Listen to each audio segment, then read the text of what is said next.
বলো। দাদা, 11 তারিখে মুখ্যমন্ত্রী আছেন, আমরা সূত্র মারফত জানতে পারছি, কি বলবেন এই বিষয়ে? আমরা ওনাকে স্বাগত জানাচ্ছি এবং আমরা এটা এক্সপেক্টও করছিলাম, কারণ উনি বিভিন্ন জেলায় যাচ্ছেন এবং যেভাবে রাজনৈতিক পরিস্থিতি চলছে, উনি নদিয়া এলে আমরা ওনাকে সাধুবাদ জানাবো, আমরা কৃতজ্ঞতা জানাবো। যেহেতু উনি এসে নিশ্চয়ই কিছু বার্তা দেবেন আমাদের জন্য।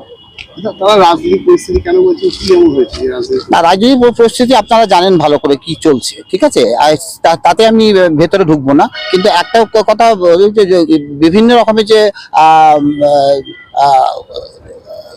দলগুলো যারা কুৎসা বা যারা মানুষকে বিভ্রান্ত করছেন, তার জন্যে উনি নিশ্চয়ই আমাদের নদিয়া জেলাকেও একটা বার্তা দেবেন। বিধানসভা ভোটের আগেই মুখ্যমন্ত্রী জেলা সফর। আর এটা বিধানসভা এখন দেরি আছে। হ্যাঁ, এটা উনি রুটিন একটা আসেন প্রত্যেক বছরই উনি একবার নদিয়াকে ভিজিট করেন।